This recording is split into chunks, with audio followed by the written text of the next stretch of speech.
Everyone to tonight's, I guess we're recording now. So welcome everyone to tonight's program. It is with great pleasure that I introduce the chair of tonight's event and also the chair of the greatest Israel committee in any congregation in North America. She is Nina Levitt. Nina, will you please welcome everyone? Rabbi, thank you so much. Shalom to you all. I'm so delighted about this evening. On behalf of the Israel Committee, I want to express my heartfelt gratitude to you, Rabbi Glickman, for your presentation on an everlasting, ever important topic, the Israeli-Palestinian conflict. Thank you very much. Toda rabah. Bavakasha. And thank you, Nina. And of course, the Israel Committee sponsors Israel programs throughout the year. In fact, I believe there's 3 this month alone, which is outrageous. Stop it. That's too good. So we thank you, Nina, for tonight and for everything that you do. So let me just start by if you like this, let me tell you about other things that you might like. First of all, of course, all manner of adult education that happens at Temple Emanu-El on behalf of our Adult Education Committee, Israel programming all throughout the year. But here are a few things of related note that are just coming up in the next 2 weeks, especially for everyone who's going on our Israel trip in March. By the way, we have 70 going. Both buses are almost full. So if you're thinking about going on this, joining us on this Israel trip, register. And by the way, our COVID numbers are dropping. Israel's COVID numbers are dropping. I am starting to feel more positive that we're actually going. I would say at one point I was down to 30% that I believe this was on. I'm now up to 75% that I think this is on. And as these numbers keep going, Israel is opening up to groups. It just started last week or about 2 weeks ago. And Israel is opening up more and more as these numbers drop. So that is very promising for our trip. So especially if you're going on the trip, make sure you go this Sunday. I believe it's also via Zoom, where our Temple member, Bruce Kleinberg, is going to teach you easy Hebrew phrases, how to say toda, like Nina did, which was thank you, and how to say, bavakasha, which is please or thank you. I mean, please or you're welcome. He's going to teach you phrases like this and how to haggle, and he is well versed in Hebrew as he was a lone soldier. He was an American who volunteered in the IDF and served in the war in Lebanon, but that was many years ago, and now he's going to be teaching and sharing a little bit about that. So that's this coming Sunday. Also coming up on October 21 is a program about our sister city. Sarasota has a sister city in Israel called Tel Mond, and we are going to learn about our sister city. That's on October 21. And while this isn't Israel-related, everybody here loves Barry Gerber, because why not? We're discriminating people of good taste. And Barry Gerber is coming back with another program on birds, but in fact on one particular bird, the American bald eagle. That program is coming up. I don't have the date in front of me, but you get your Temple Tuesday email. You sign up for these things. These are the things that are coming up, including this Friday night at 7:15 will be a Shabbat service, but a special one, because we're going to be honoring Cynthia Roberts Green for 25 years of service to Temple Emanu-El. She's our music director. And this week is actually her 25th year to the week.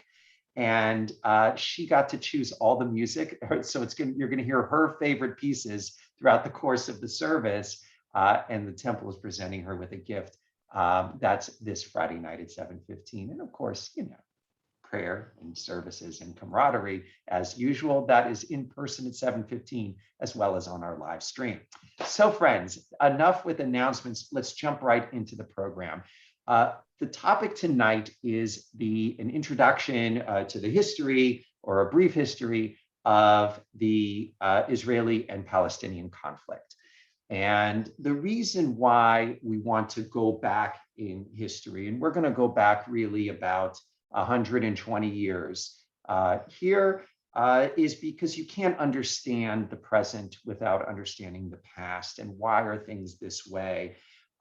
And this is really going to help in two capacities. First and foremost, for all of us, just to understand the news, just to understand what's going on. Why are rockets coming out of Gaza? Why, does Hamas have control of Gaza? Why is there, antagonism in the streets, and why aren't there two-state solution? And why isn't there peace among these neighbors? As Israel's making peace with so many of the what we once warred with, why is this remaining intractable? So that to understand the news is for one, and two, for those of us who are going on the trip, and a lot of our attendees tonight are coming with us in March, and we're going to be going right along the Gaza border, in a whole day going along the Gaza border.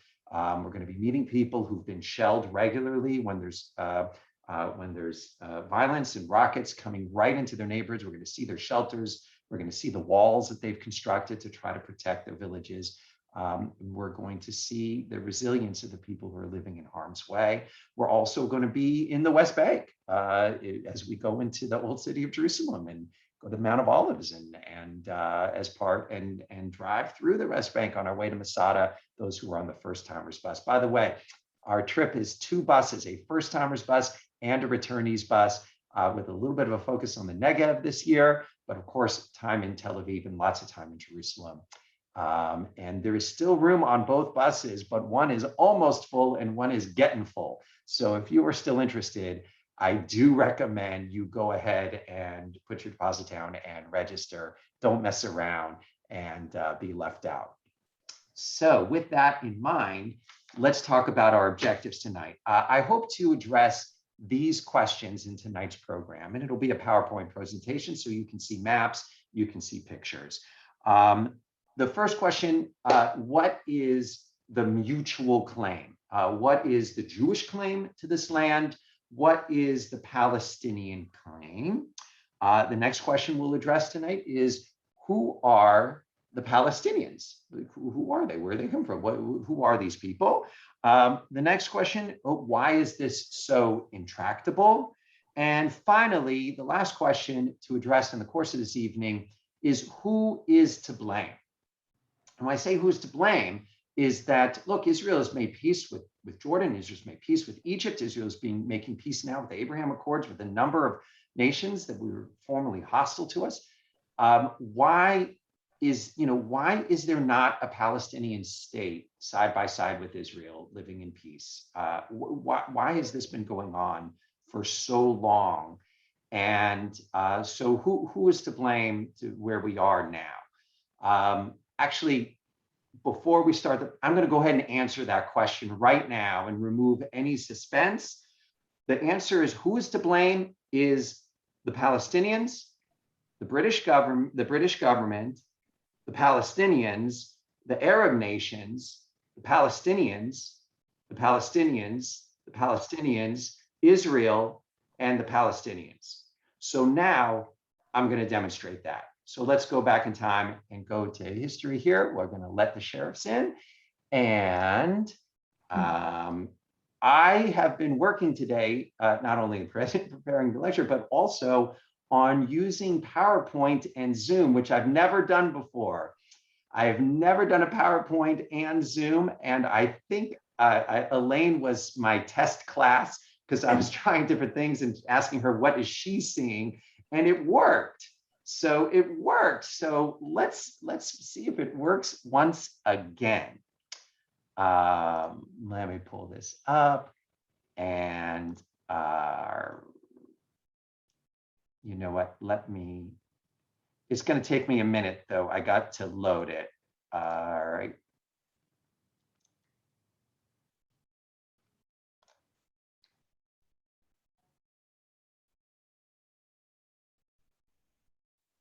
All righty. Do you see a black screen that just says the brief history of the Palestinian conflict? Okay, good. Thank you. And now I want to make sure, is that still what you see, Nina and Marlies? You're the only two I can see right now. Do you see my Do you see my arrow going around here? Actually, you know what I'm going to do is I'm going to go ahead and use the laser pointer. Yes, we see your arrow to the top left. All right, and let me just let me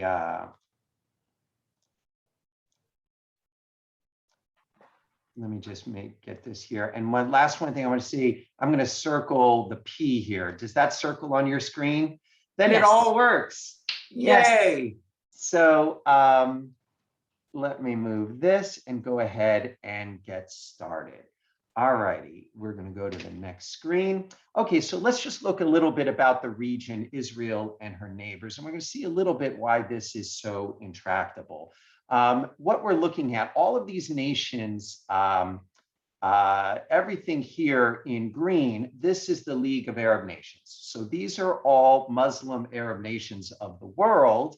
And Israel, you can see, is this tiny little blue state here. So the point I'm trying to make here is that there are lots and lots of Arab nations, and there's only one Jewish nation, and it's tiny.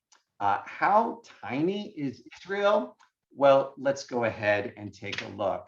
Here, my friends, is Florida. And if for some reason the earth folded onto itself and Israel was placed right here instead of our, what is this, whatever, the Bahamas, that's what Israel would look like. Israel, 6 or 7 Israels fit in Florida. So when we're fighting over a little bit of land, and you're wondering, like, why are they, getting so upset about one little hilltop or one house that's being bulldozed? It's because Israel's tiny. The equivalent would be basically the Tampa Bay area down to the Fort Myers area. That is the size of Israel in terms of landmass. And it's a very small country. So let's begin with the Israeli claim. What is the Jewish claim to the land? Well, Zionism really began, as you know, with Theodor Herzl, who, though he wasn't the first to have the idea of a Zionist state, he was the first to successfully promote it, and he was an organizer. And he brought together the first Zionist Congress in 1897, pictured here.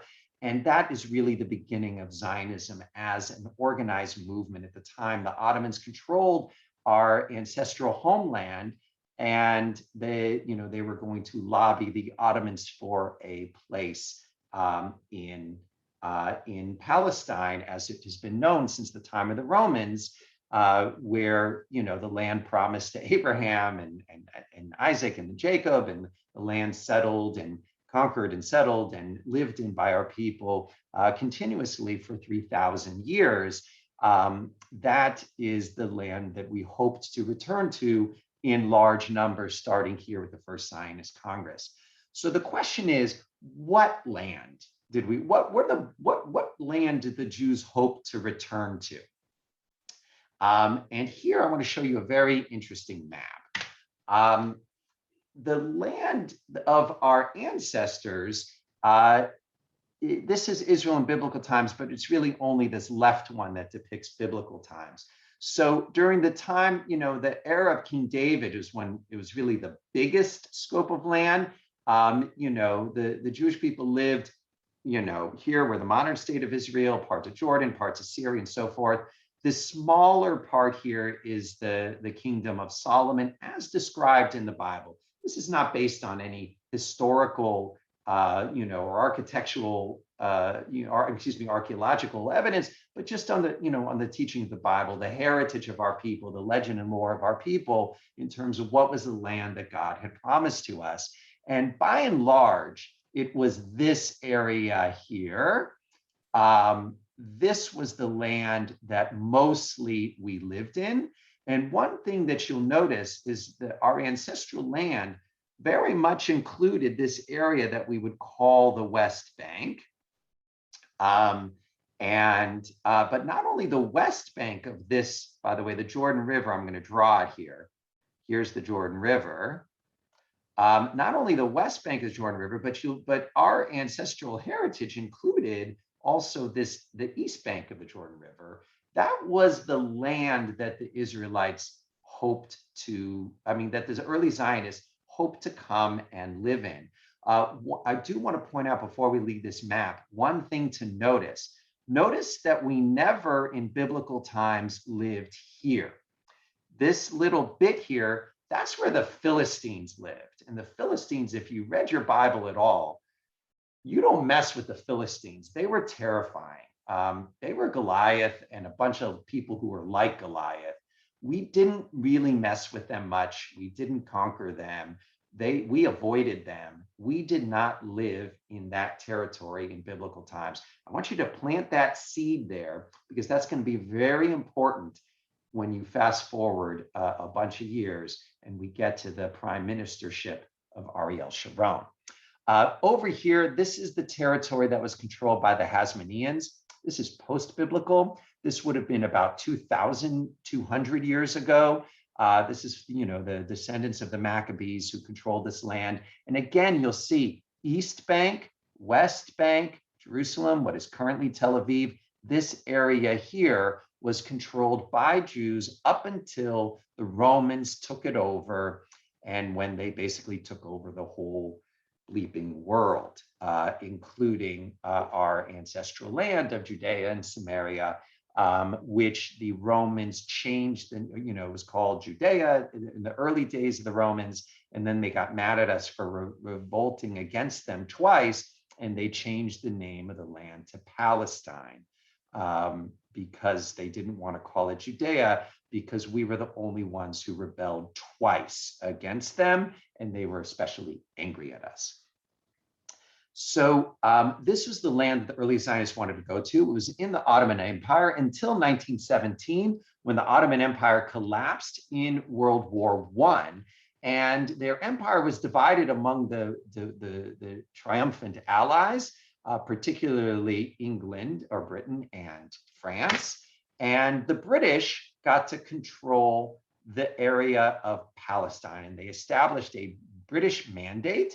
And the French controlled Syria, the British controlled Iraq, and so forth. And they created the map of the Middle East following World War I. And the British mandate of starting in 1917 was this whole area here.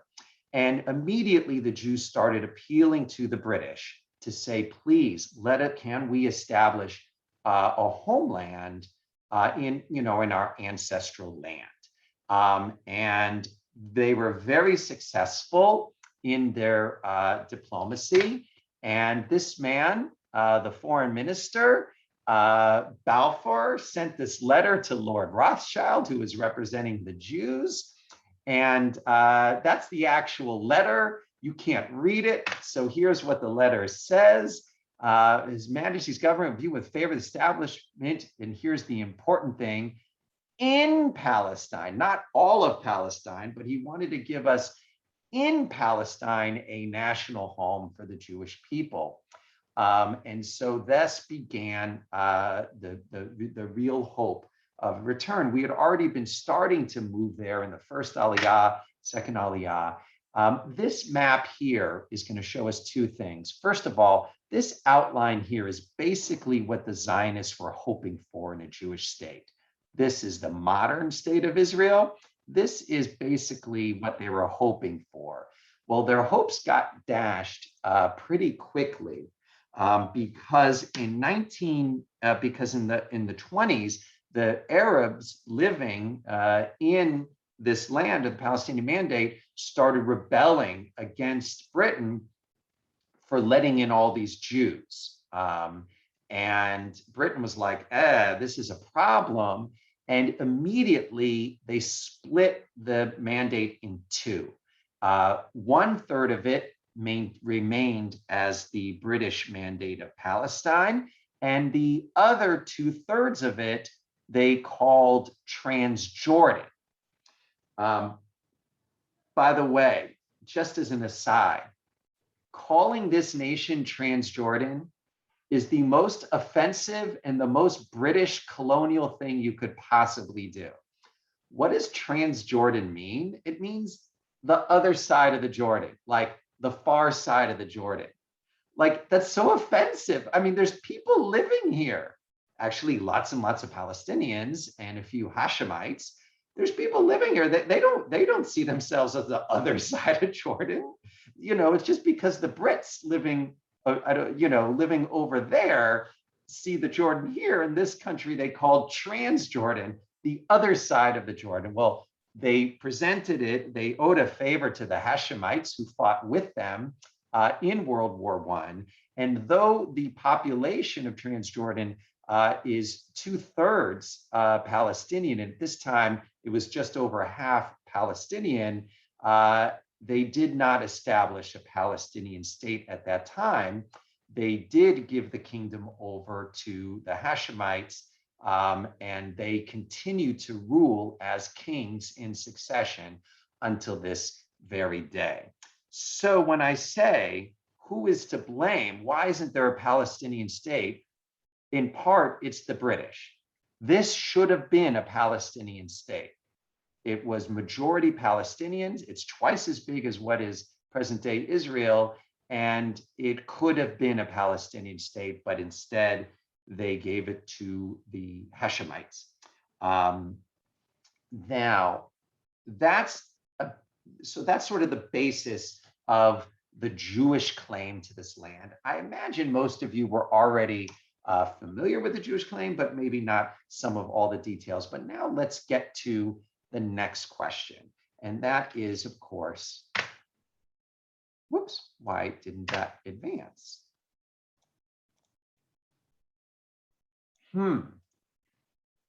This is a real curiosity.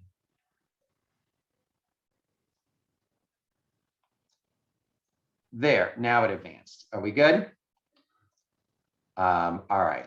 So the question is, who are the Palestinians? And boy, this is a doozy of a question. Look, it takes a lot of trepidation to give this lecture because you can get in lots of trouble, right? And it's even more trepidation that, that we're recording it because there are a bunch of people who couldn't come. And I have a lot of misgivings about that because you don't know, well, who's going to, share it to you or whatever. But no more trepidation than this very moment. The most political thing in the world you could possibly address is, who are the Palestinians? And you have people who say that there's no such thing as Palestinians, as a distinct and separate people. And in many ways, they're right. But of course, they're also wrong. There is such a thing as Palestinian. It's just no one used the term Palestinian until about 100 years ago. But there were people living in the land that we call Palestine, or the lands that we call present state of Israel, or Judea and Samaria in a Jewish perspective. And they have been there for generations and generations of hundreds of years. And they're Arab and they're mostly Muslim, but some of them are Christian and some are Druze. And they have been living there a long time, and they have distinct culture in that, their culture is very similar to other Arabs in the region, but they do have some particulars of dress, in particular, fabric patterns and some things that, do make them distinct. And even though there may be similar, other Arabs, they, see themselves as distinct, but they were never called by a distinct name. They were simply Arabs, as were Arabs all around. In fact, 100 years ago, if you said Palestinian, very few people would call themselves, Palestinian 100 years ago. And the majority of people 100 years ago who would call themselves a Palestinian would be Jews. They would say they're Jews of Palestine because they lived there or they were born there, and they would be called Palestinian Jews, as opposed to Jews who lived elsewhere. But the Arabs there would not refer to themselves, would probably not ever use that word, but it doesn't mean that they weren't there. And so here's a picture from 100-something years ago. Here's a family in Ramallah. They're not Jews. So you can say, well, there's no such thing as Palestinians, but here's some people. They might not have used the term Palestinian, but they were living there, and their grandparents live there, and their grandchildren live there now. So they're a real people. So what the terminology is a bit of a problem. It would be better if we called them Arabs of the Levant. To call them Palestinians is a political statement. It is to lay claim to the land that is currently held by Israel. That's why they're using the term Palestinian, because they want that land specifically. But the people who call themselves Palestinian would be better identified demographically as Arabs of the Levant. The Levant is an historic name that refers to the lands east of the Mediterranean, here represented in red, in various sort of strengths of red, primarily in this area here of modern day Israel and Western Jordan, Lebanon, southern Syria, and this area here we would call the Levant. And the Palestinians, as we know them, are from all over the Levant. They are not just from the land of the British Mandate of Palestine or current Israel. They've lived all over. And in fact, what complicates this further is that there's been, just like many other people have moved around in the last 100 years, there was a lot of movement of the Palestinians in the 20th century from place to place.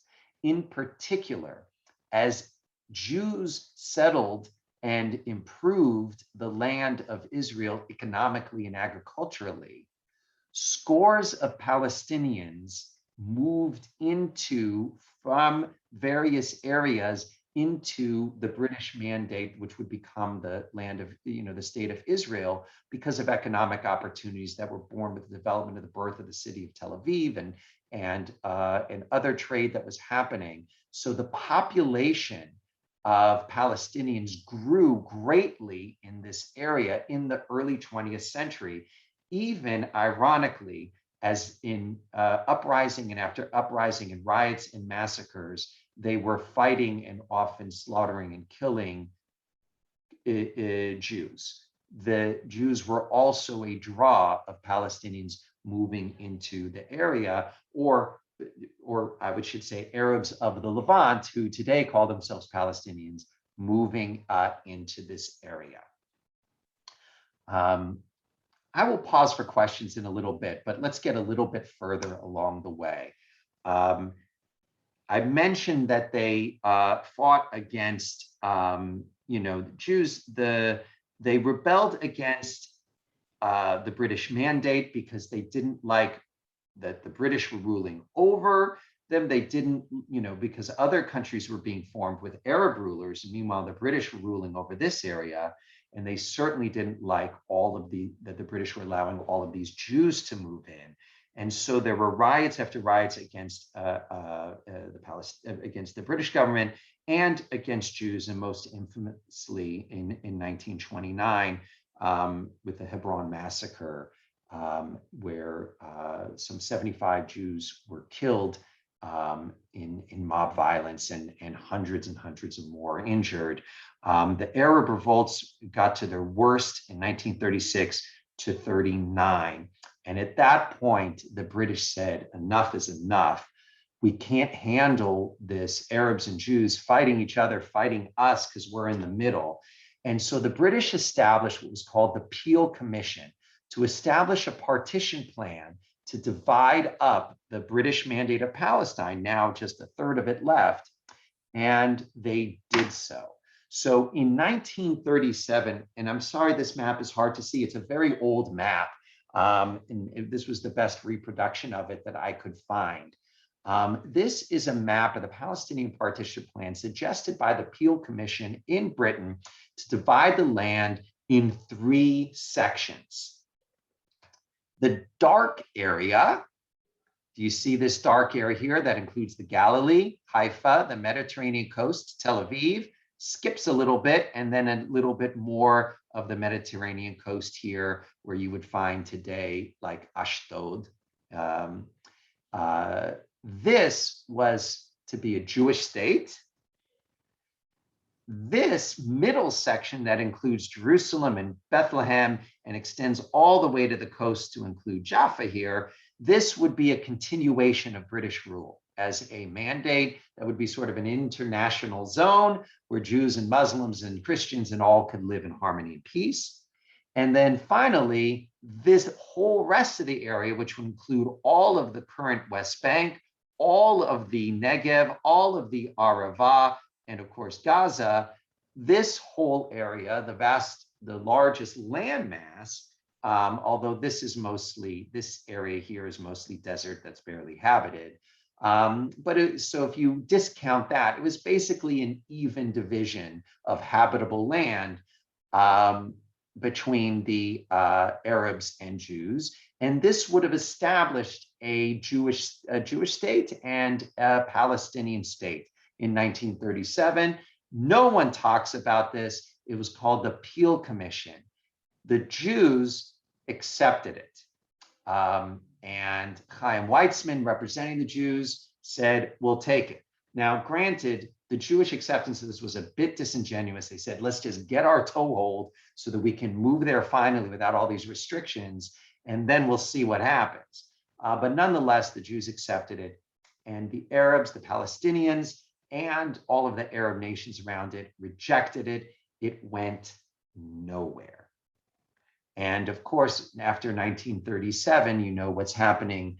War is brewing again in Europe, and this will all be forgotten now that World War II breaks out. Interestingly, the Jews, who really resented the British for limiting our immigration, nonetheless recognized the evil of the Germans and what they were doing, and fought, sort of held their nose and fought with the British and allied with the British and supported the British in the war effort. That was not the case of the Palestinians, who bet on the wrong side. And when I said who is to blame, here is one more time that the Palestinians were wrong. Instead of accepting the Peel Commission, they rejected it, and instead, here pictured in 1941 is the leader of the Palestinians, the Husseini family traditionally led the Palestinians living in the British Mandate, meeting with Hitler and cooperating with Hitler as they did throughout World War II. This part we're all familiar with. World War II ends, and the United Nations is formed, and one of the first tasks of the United Nations is to resolve this conflict. And now, with the renewed interest in the plight of the Jewish people, as the world came to understand how many millions, although they didn't yet know really how many millions of Jews were killed, they were coming to realize how many millions of Jews killed the Holocaust. There was an urgency to fix this problem. And so the United Nations met and started, and established the UN partition plan. It is pictured here in two colors, but it's really three sections. The blue section was to be a Jewish state in three non-contiguous parts. Here, the Galilee, here, the Haifa to Tel Aviv coast, not including Jaffa, which was, and remains a Muslim Arab population center, and all of the, most of the Negev here, which was mostly not populated, just a few Jewish outposts. And the orange was to be establishment of a Palestinian state, now with the endorsement of the world, America, the Soviet Union, France, England, everybody is behind this. By the way, this white zone here is Jerusalem and its surroundings, and that was to remain an international city. And that's, by the way, is why no one moved their embassy there, is because of the partition plan. Jerusalem is supposed to be an international city and not supposed to belong to anyone. That's the the reason why nations had been reluctant for so long to move their embassy there, is because of this plan. But that's another point. So once again, here is a chance for a Palestinian state, a two-state solution side by side with defined borders recognized by the entire world. Famously, Ben-Gurion accepts it and declares the state of Israel on May 14th, 1948. And famously, the Palestinians reject it. And instead, these are pictures from 1947 and 1948, as the Palestinians armed and prepared. In fact, the War of Independence started even before the British left, with fighting first among Palestinians attacking Jewish settlements and attacking convoys that were bringing food from Tel Aviv into the island, Arab-surrounded Jerusalem. That happened even before Israel was declared a state. We know what happens next. This is a map that shows all of Israel, surrounding nations. Israel was attacked by Egypt, by Saudi Arabia, by Jordan, by Iraq, by Syria. And I can't remember if Kuwait was in this war or not, but the point is, lots of big neighboring nations. There was no way the tiny little nation of Israel can win, and yet somehow Israel did. And when the fighting settled, this was the state of Israel. It looks very similar to the partition plan of the UN, but with territorial expansion, Israel was able to take not only the lands promised to them, but also this area here, also Jaffa, and also most of the Negev, not just a section of the Negev. What Israel was not able to take was the ancestral lands of Judea and Samaria, including and especially the old city of Jerusalem. We were able to hold on to the western part, the modern city of Jerusalem, but not the West Bank and the Mount of Olives and some of really our most precious territory in terms of not only the time of the Bible, but even Jews have been living in the old city walls continuously for thousands and thousands of years. So it wasn't just ancient history, it was even present history that Jews had to leave as the Jordanians took over. What happened to the Palestinians during this time? Some of the Palestinians, when the fighting stopped, remained within Israel's borders at this time, and that's roughly today about 1 million Palestinian Arabs. Some of the Palestinians fled the fighting at the encouragement of the Arab nations, said, get out of the way, we're coming through, we're going to drive them into the sea, we're going to kill them all, come out of the way, let us take care of this, and then you can come back to your homes. And so they left and retreated this mostly into these areas behind the front of the Jordanian army. But alas, they again bet wrong, and their Arab brethren did not win the war, and they were left outside of some of the ones that had left Jaffa and left some of these areas. They were unable to return. There is a small number, but it is a real number of Arab Palestinians living at this time who were expelled by Jewish forces, Palmach, Haganah forces, who were, we have the documentary evidence. It is real. Israel denied it for decades, but no longer denies it. There were cases where villages were evacuated and told to move on and leave, and they did. Though the vast majority, that is not the case. They left at the urging of the other Arab nations or for their own safety, or they stayed. And so that is the case. That is 1948 when these, and thus began the beginning of what we would call the refugee crisis, where Palestinians left and came here. And I want to share, before we open up for questions, I want to share just a few more words on Palestinians at this time. Here was one more case for the Palestinians to have, one more chance for the Palestinians to have a Palestinian state of their own. And this time the fault was not the Palestinians, and it was not the British and not the Jews. It was their own Arab brothers and sisters. This land here, which is currently the West Bank, could have been a Palestinian state, but Jordan kept it. The Hashemite kingdom of Jordan kept it and annexed it as part of Jordan.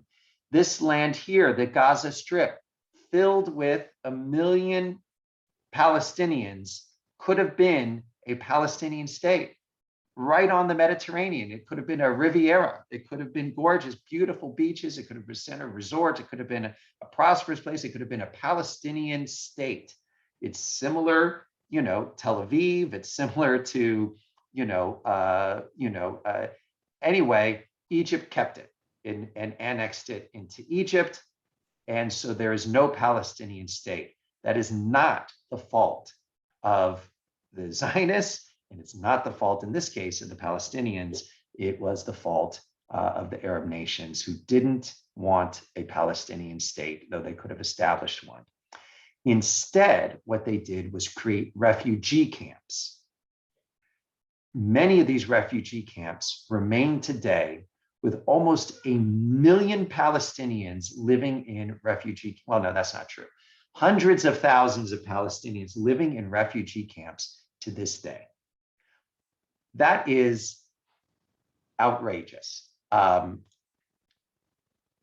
This was, 1948, what is that? That's 70 years ago. In the 1950s, by the way, about 800,000 Palestinians were refugees during that war, or the Palestinians called the Nakba, the Great Calamity. 800,000 Palestinians, fled at that time. In the 1950s and early 60s, by an accident of,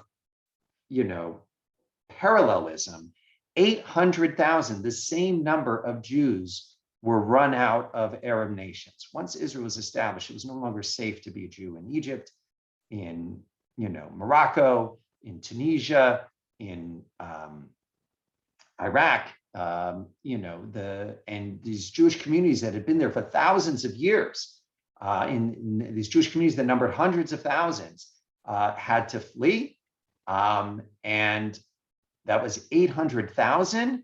How many of them today, are refugees or their children? And the answer is 0. Not one is considered a refugee, because all have assimilated into other nations, whether it be the state of Israel, the United States, France, wherever they have gone. Those are the big 3. But they've gone to Australia and Canada, and they've gone all over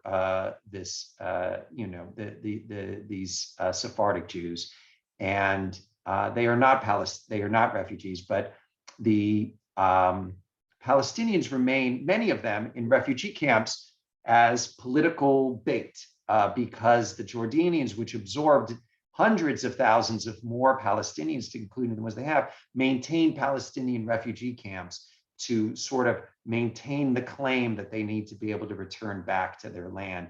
And the same, of course, Egypt, and of course, and Syria and others. And they didn't want to fix the problem. The problem served as a political chip. So the reason that there are Palestinian refugee camps is not the fault of Israel. It is the fault of the Arab nations who wouldn't absorb, and the Palestinians themselves who would not leave the refugee camps and give up on their hope, their dream of going back to Jaffa or wherever it was they lived. And so they remain in perpetual limbo. Now their grandchildren and great-grandchildren are the ones living in that limbo.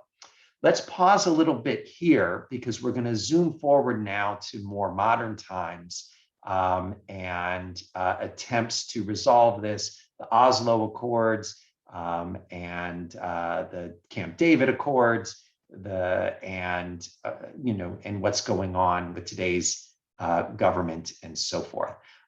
So this is a decent pause. Oh, I saw there's some chats, but I haven't read them yet. Oh, shoot, I wasn't using the pointer. I was using the cursor and I guess you couldn't see it. I'll get back to using the pointer again. Sorry about that. Let's go ahead and open the floor. Marlise, you can have the first question. Please use the hand raise function in your in the setting if you can, or just wave vigorously even while Marlise is talking, because it takes me a while to scroll through and see who's raising their hand. My question was, we sort of lost track of the Philistines. I was always taught that the Palestinians were named after the Philistines, or No. did the Philistines? No, that's not true. Here? I mean, that's true, but it's not true. So the Philistines are long gone. There's no such things as Philistines. They're long gone. They were already gone by the time of the Romans. The Romans hated us, and they took the land of Judea and they decided to name it Palestine after a different ancestral people that has long been gone. There was no one calling themselves Philistines at that time. They just wanted to use a different name for the land. So they went back to an ancient name and they called it Palestine. It would remain Palestine under Roman rule for centuries. And then that name stuck. And so the Arabs of that area started calling themselves Palestinians because that's the name of that area, but they are in no way linked. They don't see themselves that way. There's nothing historical. There is no connection. It's just those Romans. It wasn't enough that they killed a third of the Jews. The Romans did during the Bar Kokhba revolt. In one moment, they killed 1/3 of the Jews living at that time. It wasn't enough that they also had to saddle us with this name. Wendy Wicks is next, then Howard Kilman had his hand up, and then the Koziels will be next. Wendy. My question may actually have more to do with what you're going to be talking about in the next few minutes.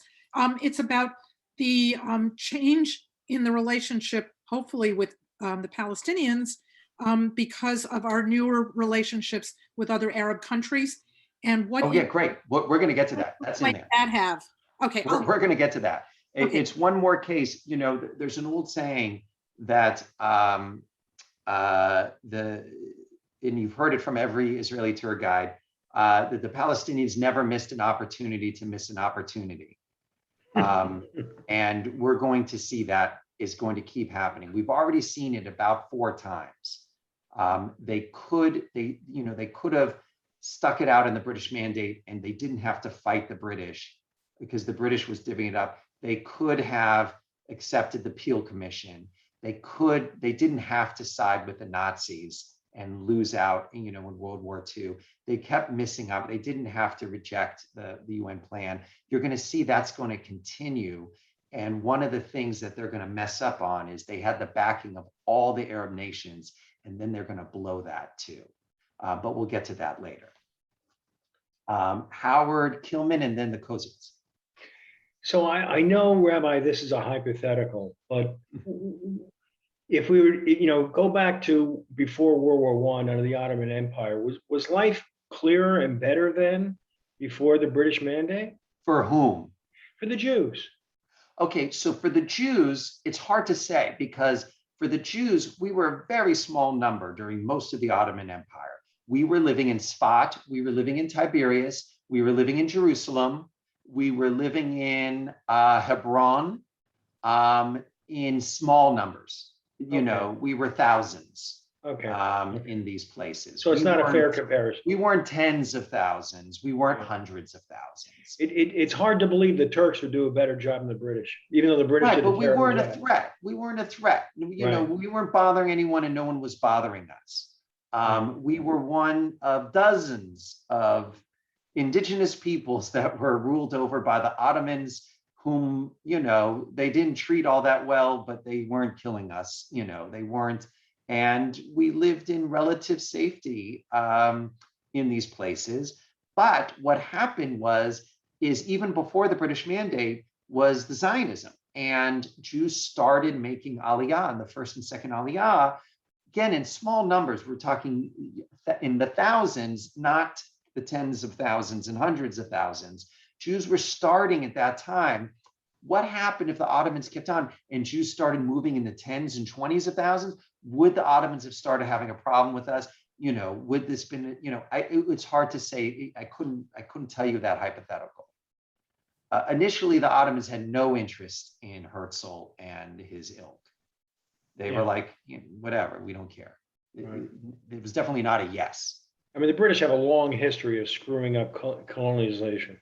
Yeah, but they had as anti-Semitic as the British are in general, especially the elite among the British, they did want a place for the Jews to go. Now, it could have been like, because they despise us, so let's get them out of Europe, let's get them out of here. But they were more favorable than the Ottomans. That's true.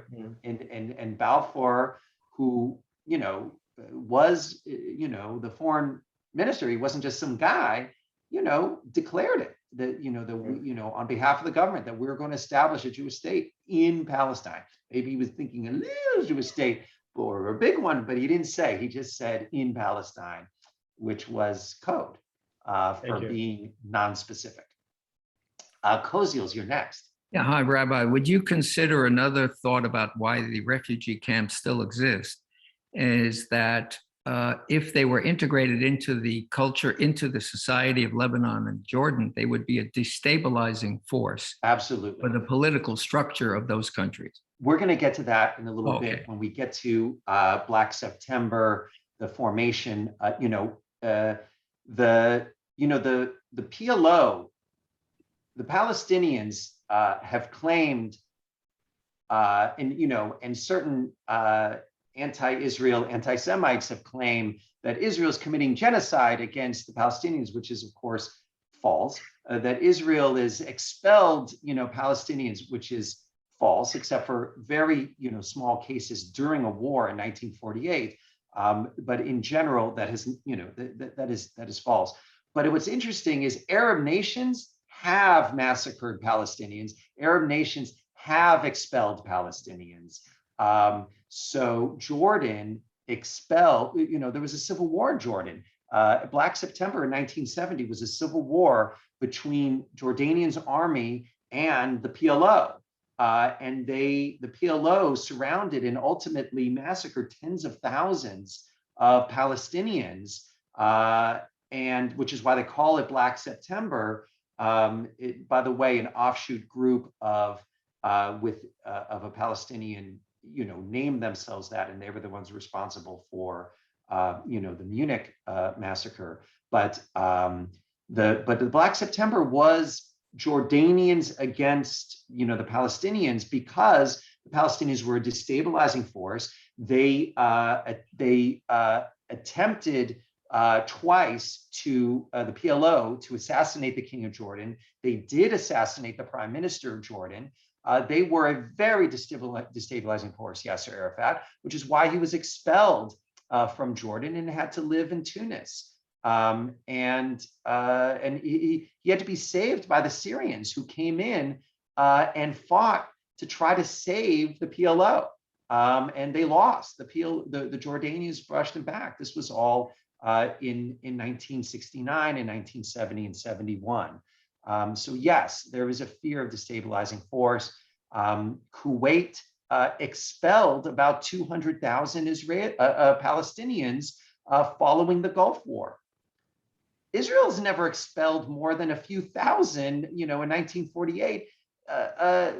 In our lifetime, in the last, 20, the last 30 years, 200,000 Palestinians got expelled from Kuwait.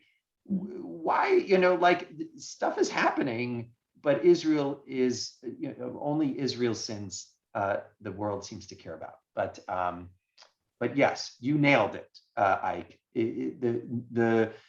All the Arab nations love the Palestinians, love the cause of the Palestinians, but they don't necessarily want the Palestinians in large number in their.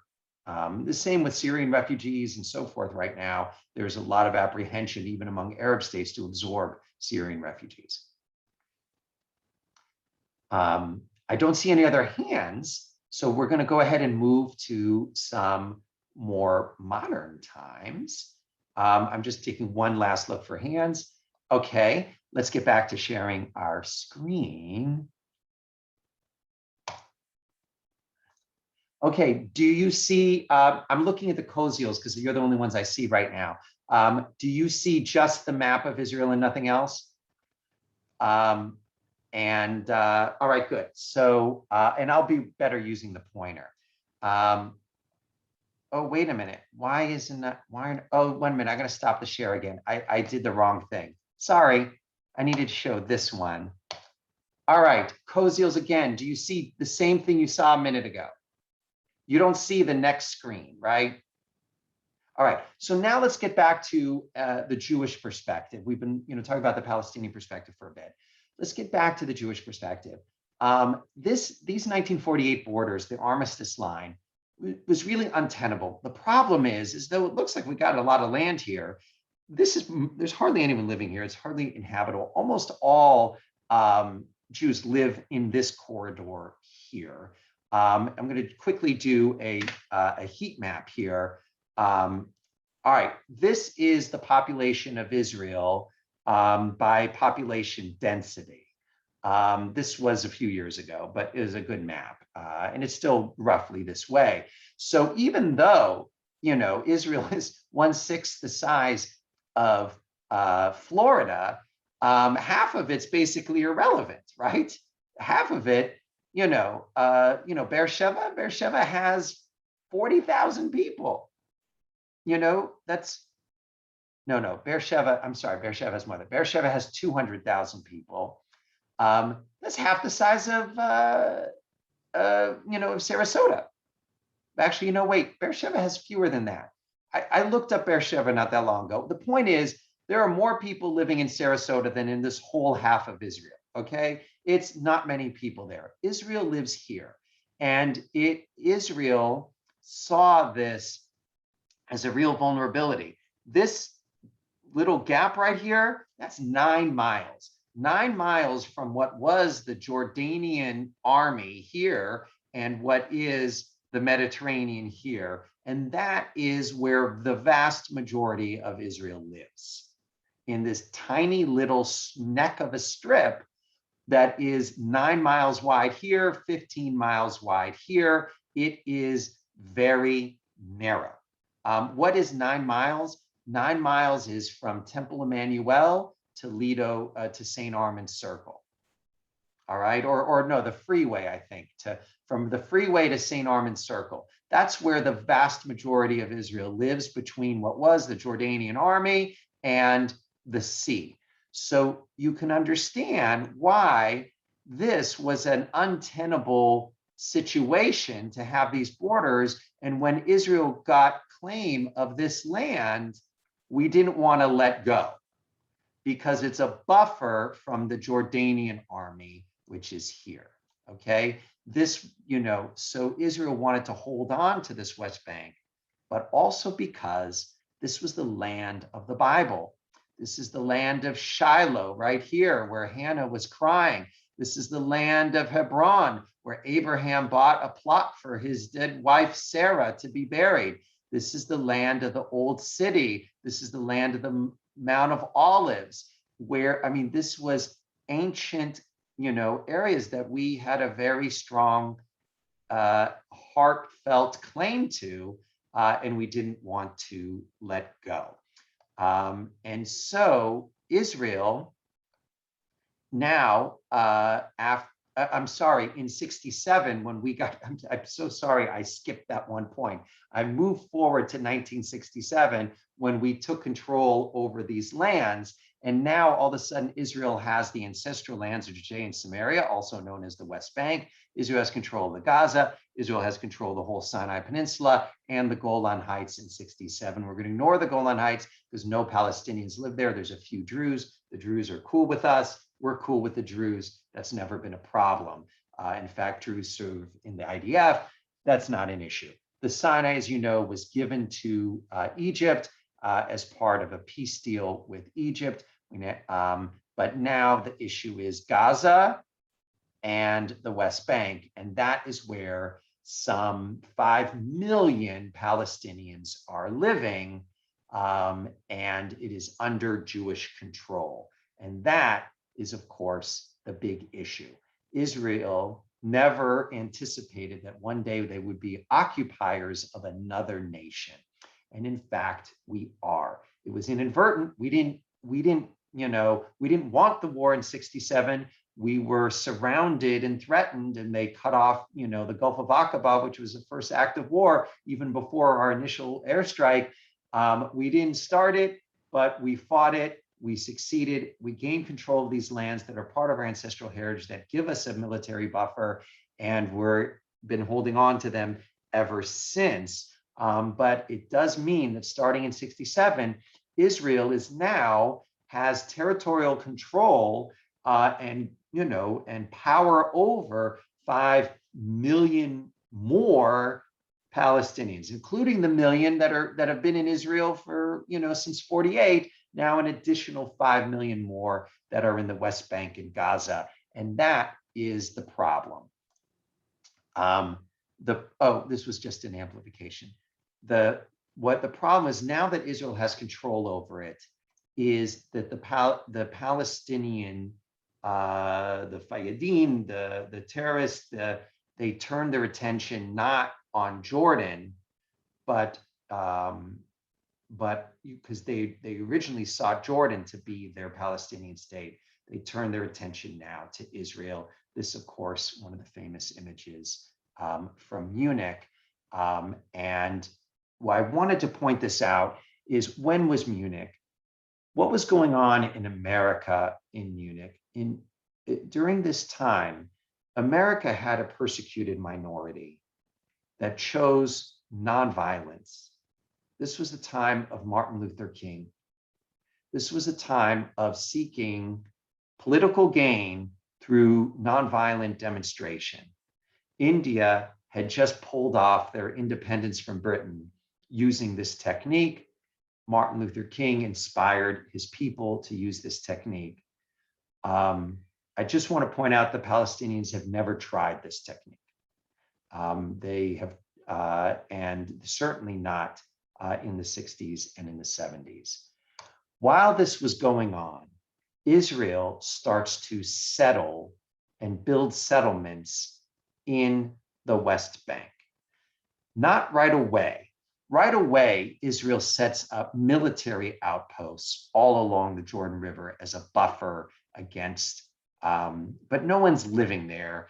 And, by the way, this map here, the right map, this map here, this shows the Palestinian population centers today. So you can see where Palestinians are living in large number. There's also large areas where there's just no Palestinians living, and very few in the Jordan Valley here. And so Israel set up camps here, but right away, not a lot of settlement. But once we started having Likud governments in place, beginning with Begin, with Shamir, you have large-scale settlement of this land, not for military purposes, but rather for sentimental purposes, because these are ancient lands. I mentioned Shiloh, I mentioned Hebron, here's the development of Kiryat Arba, and to start settling in the lands that were part of our biblical heritage. And these are in yellow on this map here, are the major Israeli settlements in the West Bank. And in this map here, also in yellow, it shows them not by territory size, but by population size. The biggest ones by population are right around Jerusalem, and Ariel up here, and Kiryat Arba, which is, as you can see, most of the Jewish settlements in the West Bank are in areas where there are not a lot of Palestinians, with the one exception of Kiryat Arba, where you have really quite radical Jewish settlers living in the midst of a major population center of Hebron, Palestinian population center of Hebron. But in most of the places, the settlements, there are very dramatic cases where there's disputed territory and where certain Palestinian families are saying this is our land. But the vast majority of cases, the settlements are empty land that was purchased by Palestinians and they built neighborhoods on. You see a lot of pictures of the outposts, the illegal outposts and so forth, but the vast majority of the settlements in the West Bank were on empty land purchased by Jews and built, and built as housing that looks like housing you would see in Scottsdale. But you just don't see a lot of pictures of it. But nonetheless, these settlements, in my opinion, are an error. While I support the settlement of Jerusalem and its surroundings, I do not support the settlements throughout the West Bank, particularly Kiryat Arba in the population center of Hebron, though I would love for Israel to have control of Shiloh again and have control of, Hebron and Jericho and all these places that were so important to our history. I don't want any more Jews or Palestinians dying so that we could have that. And by putting population centers in areas that should be part and expected to be part of ultimately a Palestinian state, because while the Palestinians have made lots of errors, while the Palestinians have traded chosen territorial dominance over peace time and time again, nonetheless, everyone deserves their own place and peace and their own nation someday, and a chance to have that. And someday I hope for that for the Palestinians, and it's going to be in the West Bank, and we all know it. And the more and more Israel settles in Palestine, it makes it harder and more complicated to achieve that lasting peace. While I don't feel Israel is primarily responsible for the fact that we don't have that lasting peace, I feel that in this way, Israel has worked against it. With all of the settlements began the First Intifada. The First Intifada was 1987 through 1993. It was marked by lots of stone throwing, certain ambushes that killed Israelis, but mostly it was a lot of fighting that was harmful but not deadly. At this time, the Palestinians had the support, and here I'll get to the Koziel's Ike's question, had the support of the Arab League and all the Arab nations. But once again, the Palestinians blew it. You wonder, why did they finally come to the Oslo Accords? It was because in 1991, they chose to back this man when he invaded Kuwait. When Saddam Hussein invaded Kuwait, he brought up the ire of the Soviet Union, Britain, the United States, famously. He also brought the ire of all the Arab nations. They despised him because he attacked a sovereign Arab nation and took it over and annexed it and was positioning himself to take over the Arab world. They despised him. All the Arab leaders of every Arab people condemned him except for one. The PLO and the Palestinian leadership embraced him and applauded him. And he lost with the Gulf War. And they lost their benefactor, and they lost all of the goodwill. You know who else they lost in 1991 was the Soviet Union.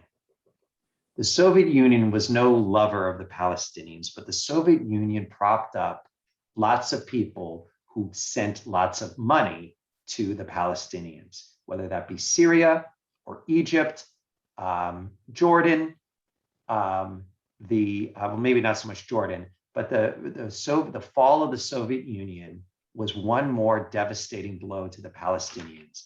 And it was for that reason that in 1993, the Palestinians came to the table with the Oslo Accords. They had lost all of their friends in the Arab world, and they had lost the Soviet Union. All that was left was America to rule the world, who supports Israel and wants peace. And Israel here, the famous scene, they come up with rubrics for a plan to eventually establish peace. Yitzhak Rabin, Yasser Arafat, pictured here with Clinton, would be joined with Shimon Peres and win the Nobel Peace Prize. The Oslo Accords obviously failed, but they're still important because the structure that they set up is still by and large in place today. Basically, they took an interim plan for the West Bank and they came up with 3 regions. The green areas, the Palestinians have total autonomy and control over. And those are the major population centers: Jericho, Hebron, Nablus, Jenin, Bethlehem. These are in Ramallah. These are the major centers they have complete autonomy over. Israel doesn't enter them today. Still, unless they're, coordinated attack, they're going to run into Jenin to grab somebody and they run out within an hour. They don't go, they're not messing around. These areas are controlled by Fatah to this day. Area B, the larger areas. These are combined, these are big swaths of villages, and this is a power sharing arrangement that continues to this day, where Palestinians have autonomy, Fatah has autonomy and rule over this area, but Israel has more control over these areas. And then the unshaded area is entirely under Jewish, Israeli control, and that includes the Jewish settlements and the empty land. And that was, that was set up in the Oslo Accords, and the Oslo Accords are over, they're done with, they failed, but it's still kind of working in sort of an interim level. It was supposed to be interim for a few years, like 5 years. It's been interim now for 30, but it's still that interim still exists. And then comes, I want to say this. I think the most disappointing moment in my life was, I'm trying to think if there was something else, but at the moment I can't think of anything. How about let's leave it right there. I cannot think of anything in my lifetime that was more disappointing. Obviously, there have been more horrific things like 9/11. But I'm talking about where I had hopes and my hopes were dashed. Then this agreement established by Clinton, this time with Ehud Barak, who was the prime minister. This were the Camp David Accords in the year 2000.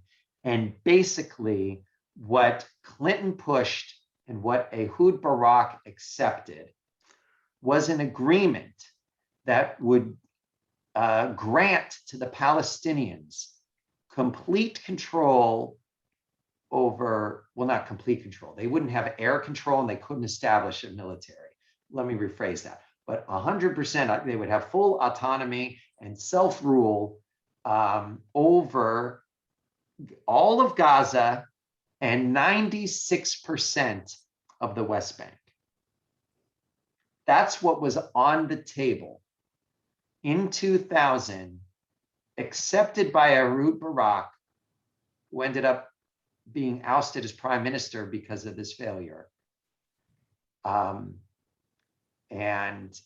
not only 96% of the West Bank, but the other 4% was going to be made up for with land swaps by giving, a little piece here. I just made that up. They never established what the land swap would be, but a little piece here and a little piece here. I'm just making this up, but they were going to give little bits of what was, pre-67 Israel, so that it'd be, even though these Israeli settlements would become part of the state of Israel, there would be land swaps. This was a sweet deal.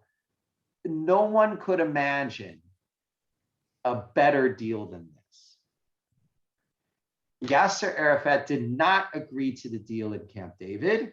He said, I'm going to think about it. Got to talk to my people. He goes back home and instigates the Second Intifada. The Second Intifada will be far more deadly than the First Intifada. Here, Hamas would play the principal role in the deadliest terrorism, although the PLO and Fatah were also carrying out. These were the bus bombings, the cafe bombings, the Passover Seders and the hotel bombings that were killing dozens of people at a time, one after another, in the most excruciating and bloody massacres that we have witnessed. Bill Clinton would say at the end of his presidency that the tarnish on his legacy, what could have been his great achievement, was ruined by Yasser Arafat. That Yasser Arafat, instead of accepting this plan and having a Palestinian state, chose violence. Now, the question is, why? Did he never want the Palestinian state? Did he realize that, look, I've got a good gig going being in the opposition. It's very hard to rule. I don't want to be a ruler. I want to be a fighter. And he never intended to make peace. That's possible. Is it possible that he wanted to stir it up a little bit because he felt he could get more on the negotiating table and it got out of control? That's possible.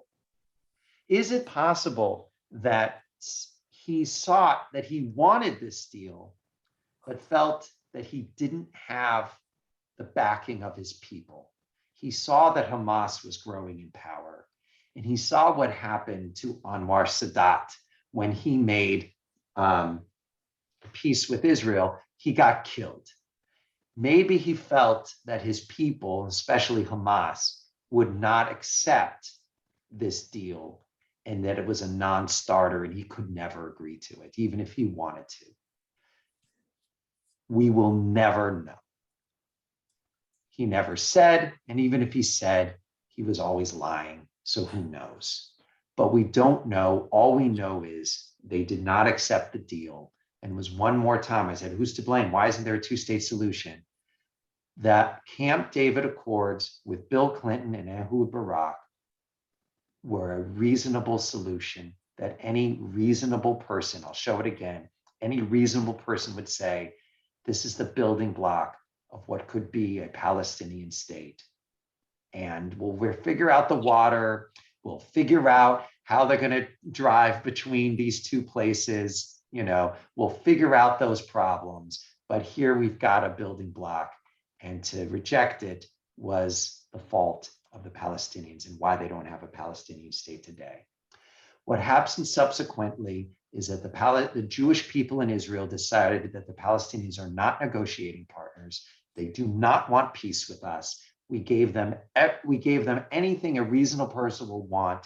We have enough of this. They elected Bibi Netanyahu with a grand majority, and they elected him again and again and again because there was no hope in the mind of the majority of Israelis of there ever being peace with the Palestinians. And so they decided to go about making their own solution, which is to create a barrier wall. It's really a fence. 98%, 95, 97, 98% of it is a fence. It's only a wall like this. You see the wall here in urban areas. Most of it is a fence. Let's look at the fence here. Israel building the fence, and they're basically towing the line to the 67, the 48 borders, but scooting in where there's major Israeli settlements. It more or less looks like what Ehud Barak offered in those Camp David Accords. That's what's going on with the wall. Basically, Israel is establishing a fait accompli. I've been talking all along about Judea and Samaria, aka the West Bank. But what about Gaza? There was a few Jewish settlements in Gaza, but very few. Jews did not move there in any large number. And it was very cramped, and it's filled with, Palestinian Arabs. And along comes this man who shocked the world, including this guy, Ariel Sharon, who was the far rightest of right when it came to, dealing with the Arabs generally and the Palestinians in particularly. When it comes to the West Bank, he wanted all of it. He, with his own money, not state money, with his own money, supported causes that bought houses and bought land from Palestinians so that it would be held by Jews. I mean, this is what he was doing on his free time. This is a guy who believed in territorial expansion, and he shocked the world when he announced that Israel was going to voluntarily and unilaterally withdraw from the Gaza Strip. And he did it. It was like Nixon going to China. No one had the gravitas to be able to do that. He was the right of the right of the right, and he pulled out of Gaza. Why did he pull out of Gaza? Because, of course, Gaza was nothing but a problem. Gaza was, someone here, your name just says iPhone, but you unmuted. I'm going to ask you to please mute again because you're making some noise. You've got blinds right behind you, and I don't know what your name is. It just says iPhone. Ariel Sharon shocked the world. Okay, great. Ariel Sharon shocked the world and pulled out of, by the way, person who just muted yourself, can you please identify your name? I can't, it just says iPhone. Can you please write your name?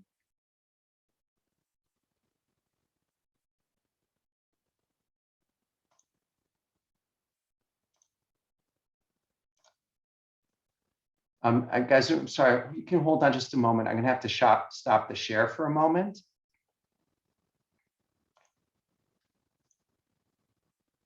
I can't, it's someone I can't see who it is. And it just makes me nervous when we're talking about Israel, that it's someone they didn't put their name, and I can't see them because they're dark in the front background. You can unmute and just say your name if you want. It's Deborah, Rabbi. It's Deborah. I didn't know how to write Deborah, my I name. couldn't see who it was. I'm so sorry, Deborah. Yeah, I'm sorry too. I didn't want to No scare worries. you. Okay, thank you. Sorry, Deborah. Love you. Sorry about Thank you. that. I'm sorry. It's just a sensitive topic, and I get nervous when I don't see someone is, and I don't know who they are, and and so. All right, let's get back to the. But basically, Ariel Sharon shocked the world, and he unilaterally just pulled out of Gaza, and because he didn't want to be there, because Jews were dying protecting the few Jews that were there. It made no sense to him. And also, he was a traditionalist. And he believed in the ancestral homeland and God's promise to the Jews. A long time ago, an hour ago, I told you, pay attention to this map. I said, look at biblical Israel. And I said, there's one spot that we did not control. And who was there? The Philistines. What is that spot today? Gaza. Ariel Sharon who held on to every inch of the West Bank and in his entire life encouraged the settlement of the West Bank, didn't care about Gaza because Gaza was not biblical Israel. It's just a fascinating little bit, and why to this day, Israel does not control Gaza. But it's an interesting experiment. Everybody says, Israel, you need to get out of the West Bank. You need to get out, just leave them alone. Well, my friends, Ariel Sharon did it. He pulled out of the West Bank. He forced the Jews who were there to leave. They weren't even allowed to stay like they would want to. And the IDF had to push them out of their homes, hundreds and hundreds, even a few thousands of Jews, and resettle them, build new homes for them in Israel, because he didn't care about Gaza. Why? It wasn't biblical Israel. All right, let's get back to our screen here because we're getting near the end. What happened when Ariel Sharon left Gaza? Gaza had elections. They elected Hamas as their leaders and not Fatah. It led immediately to a civil war in Gaza and in the West Bank. And in the West Bank, Fatah defeated Hamas. And in the Gaza Strip, Hamas defeated Fatah. Hamas brutally killed the Fatah leaders in the Gaza Strip, and famously threw them off buildings to make a demonstration of their rule.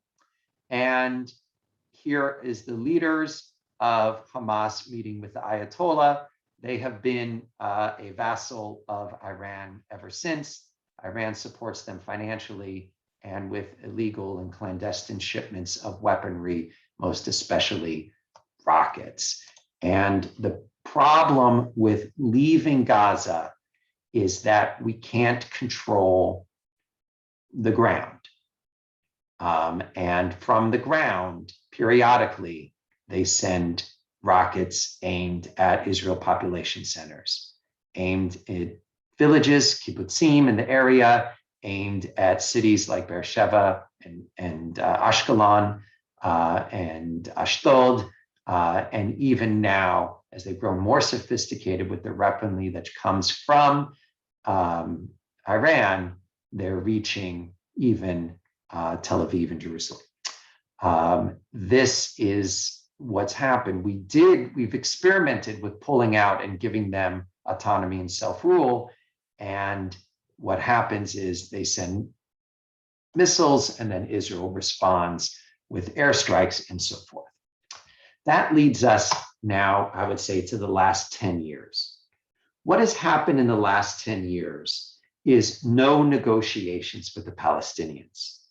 Netanyahu has focused his attention on the rest of the world. He's made more peace and really fought for it in really brilliant ways with Saudi Arabia. And famously, it culminates with these, Abraham Accords. But the Abraham Accords are dramatic. But the much bigger work that he's done has been his work with Saudi Arabia, his work with Egypt, during and after the Arab Spring, and his work with Eastern countries, China, Asian countries. He has developed partners in Africa, most especially in Asia, and most especially in the Arab world, very deftly. And while I have a lot of animosity toward him for a number of reasons, including encouraging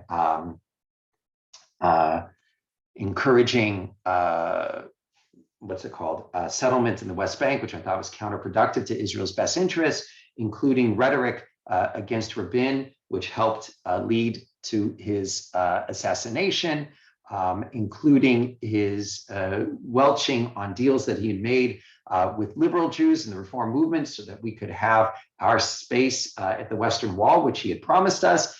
All of these things make me mad at Bibi Netanyahu, not to mention his corruption, which is coming to light and what he's on trial for. But you got to give him what is due. And his due is he just focused his attention elsewhere. And he skillfully, as a politician, manipulated the Palestinian issue by ignoring it and basically saying, you elect me, we're not going to be negotiating. And it's hard to blame him, because while we were not making peace and establishing a Palestinian state, what was happening around us in the Arab nations was horrific instability. Iraq got controlled by ISIS, who were murderous terrorists. Syria got controlled by ISIS and Al-Qaeda, large swaths of Syria. And Bibi Netanyahu says, see, imagine if the Palestinians, if there was an Arab state adjacent to us right now, even though Syria is, imagine if it was adjacent to all of us and it were Hamasistan, which his words he used regularly. Imagine then what would have happened. Aren't you glad you had me? And the majority of Israelis were for election after election after election. You wonder, how could they vote for this guy who, you know, is so corrupt? Well, that's the biggest reason. Have there been clandestine talks with the Palestinians? Of course there have been. Every time Israel announces something major, we find out for 10 years they've been talking about it. So of course we'll find out eventually what's been going on for the last 15 years, but officially nothing. Well, famously, Bibi Netanyahu, finally enough Israelis got mad at him that a bizarre coalition of right and left got together to oust him. And it is led by these two men, Naftali Bennett, who's currently the prime minister, though this government was actually organized by this man, Yair Lapid, who will be the next prime minister. He's really the power maker, but he's the one who was able to negotiate and be prime minister first. These are our leaders of Israel right now. They are the current prime minister and the there's a title for it. It's not just deputy prime minister, it's next prime minister. There's a word and I can't come up with it right now. They'll swap, but in the meantime, these are our leaders. And the question is, what's going on right now? Here's what they're saying: nothing. They are not in. Their coalition is so tenuous that if you sneeze, it'll fall apart. They are not interested in making any grand announcements about anything. They are barely holding on to their coalition. It is clearly a coalition of strange bedfellows, and they do not plan to announce anything. But is there talks? I'm sure there are, but nothing official. And so nothing is changing with this new government currently. A lot of stay the course. Before I conclude, I just want to share a couple thoughts and I guess grow a little bit philosophical. By the way, once again, this is Naftali Bennett and this is Yair Lapid. This is a quote from Amos Oz, who just died maybe a year ago, who really was such a hero in terms of his thinking. In Israel, he was regarded as a real leftist. If he were in America, among American Jews, he would probably be center right, but nonetheless, a very thoughtful person. And this quote, I just find so tragic, unfortunately, because it's so true. He said, the Israeli-Palestinian conflict is a tragedy. It's a clash between right and right. And therefore, it's not black and white. Sometimes recently, it is indeed a clash between wrong and wrong. Here's what he means and how I understand it. A clash between right and right, what he means is the right. Everyone has an inherent right to self-rule, to freedom, and a right to peace. Every human being has that right. Now, some people relinquish that right by their own bad actions, but everyone intuitively, inherently has that right.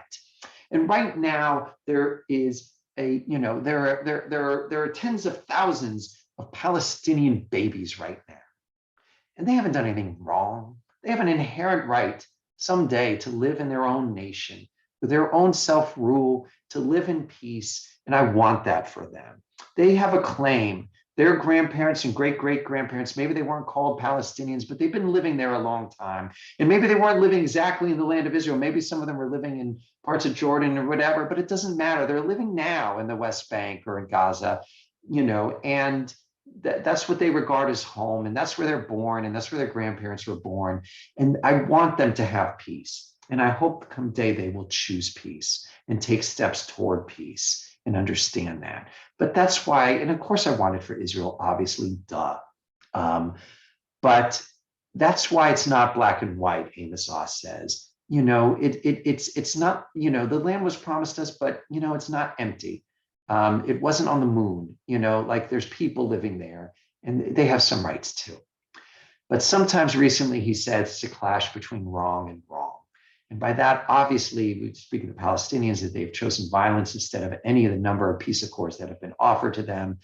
And granted, they've also chosen nonviolence at times, particularly Fatah's management of the West Bank. They have weeded out terrorism. They also teach hatred against Israel. It's been a mixed bag, Fatah's rule of the West Bank.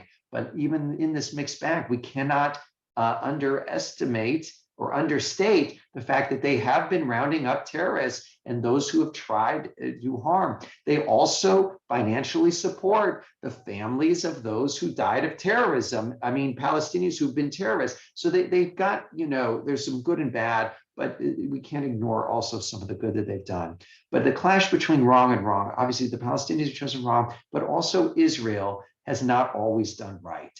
And whether that's been, establishing, settlements sometimes in Palestinian centers by using rhetoric that's inflammatory against Palestinians, Israel has not always been its best self. Israel is a great nation that often acts very well, but not always, and Amos Oz is lamenting that. And the last quote I want to share with you comes from Yair Lapid. Now, I just showed his picture. He will be our next prime minister of the state of Israel.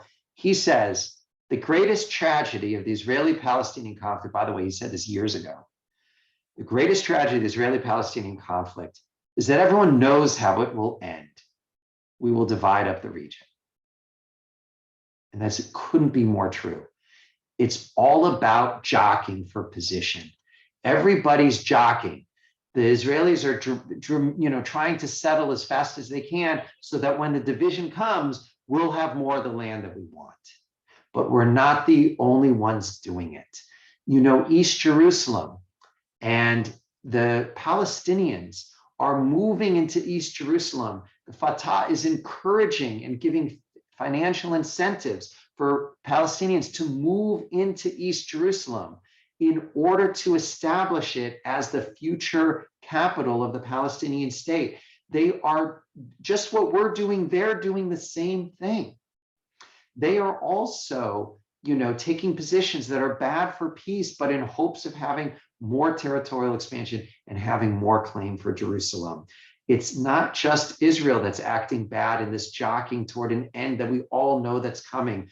Both sides are doing it. Al-Aqsa Mosque, 30 years ago, had hundreds of people go there every day to pray, or every week. Today, it's over 10,000. Why? They're praying there. They're going to the Temple Mount because they're establishing their claim to Jerusalem as their eternal capital, just like these Jews are. It's not that there's so many more Palestinians living within the walking distance. They are busing in. They are getting there at all costs because they're establishing their claim. Their religion is part of their politics, and their politics is part of their religion. It's both sides are jockeying. And as Yair Lapid says, the great tragedy is we all know how it's going to end. We're going to have two states. It's going to be divvied up. Why can't we just get there and stop it with this? I share his lament. Friends, that is the end of our official program here. If you've got to run, you're welcome to go, but I'm going to stay here for questions. come with us on our trip to Israel, see some of these places firsthand, right for yourself. It's such a tiny nation, we can't help but see so much of its amazing. By the way, we're not just going to see war-torn places. We're going to go to gorgeous places and archaeological remains and beautiful cities and urban. We're going to be planting trees and forests, and we're going to be going to wineries, and we're going to be going to the desert and hiking in springs in the desert. We're going to be spending time in Jerusalem and sacred sites to Muslims and Christians and Jews. I mean, we're going to be doing all sorts of things, but we will be spending a day all along the border of Gaza. That is one day of the trip will be dedicated to that. So with that, I open up the floor to questions. And okay, someone wrote, Beersheba has 200,000 people, half the size of Sarasota. Yeah, so Beersheba is half, that's the big city. All of the southern half of Israel doesn't equal, if you add up Beersheba and Eilat and Mitzpeh Ramon, they all together don't add up to the size of Sarasota. It's just not a big population center, the whole southern half of Israel. Why does Israel have so many parties? The question is not why does Israel have so many parties? The question is why does America only have two parties when there really are many parties in Israel? I mean, the Democrats, there's clearly more than one type of Democrat, and boy, there's clearly more than one type of Republican. What's crazy is America only has two parties. That's odd. The vast majority of democracies throughout Europe, throughout the world, have many, many parties. Israel is the norm. It's America that's strange. Lapid's title is alternate prime minister. Thank you so much. I couldn't come up with the word. He's alternate prime minister, as he will be prime minister next. Yes, so we're open the floor. Please use the raise hand function or wave your hand vigorously. Wendy Wicks, you are first. Go ahead and unmute. And while she's talking, don't be afraid to wave your hand so that we can see you. Wendy, your question, and then Adrian. So now is the time to ask the question that I asked before. So with what's going on with all of the Arab countries negotiating all kinds of agreements, and who knows what's been going on under, that we're not seeing publicly, what influence do you think that's ultimately going to have on negotiation with the Palestinians? Do you think it'll encourage them to come to the table? Here's what I think about all negotiations, not just political ones, everything. Why do two temples merge? Because they're desperate.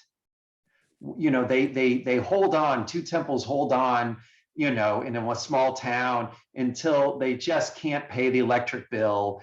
And, and they finally say, okay, we're going to, like, no one makes a change until they just feel like they have to. And I feel like that's what's going to happen with the Palestinians.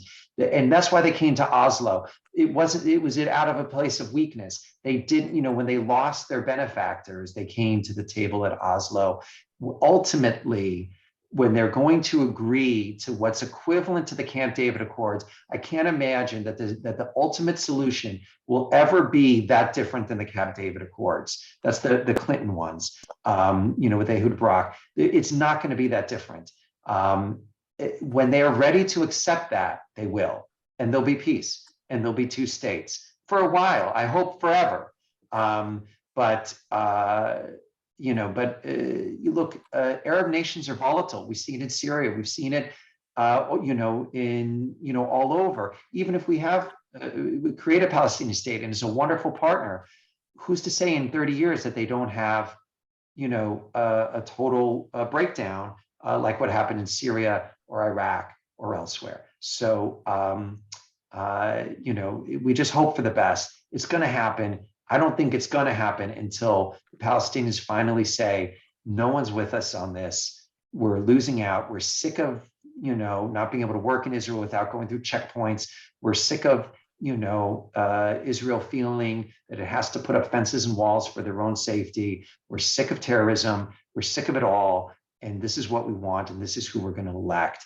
Of course, they haven't had an election in 15 years. But because now they have two dictators in Fatah and Hamas, but nonetheless, when they're willing to say enough is enough with Hamas and the terrorists within Fatah, then we'll have peace. And unfortunately, They just have to suffer long enough or bad enough, I fear, to do it. Adrian Hutt is next, and don't be afraid to raise your hand. Koziels will be after them. I'm looking on the second group. If anyone raise your hand again, if you had it up before. Okay, Hutt, then Koziel. Okay, my question is about the West Bank. I understand the sentiment about settling it now. And that sentiment extends to products that are made there. And if I follow the thought of why there is, having trouble saying this, if I followed the thought of not settling in the West Bank, then it would follow, therefore, you don't settle and you don't have industry, you don't create that. But then I come back to, but these are all Israelis and don't support the products because they're made in the West Bank. So I have a hard time with that, and I've had a hard time with that for a long time. That's a very hard question. First of all, any boycott of Israeli products, in my opinion, is 99% proof of anti-Semitism. Israel, it's not that Israel doesn't have sins. Look, I don't need to go over this again. It was my Yom Kippur sermon. There's degrees of sin, and Israel has committed sins, but they're complete. They're not at all commensurate with the sins, of Hamas and or the sins of other nations that have done such worse things. So to boycott Israeli products is to demonstrate your own anti-Semitism, that you're picking on Israel and not boycotting Chinese products or not boycotting, any of a number of other products. By the way, if you boycotted Chinese products, good luck in your life.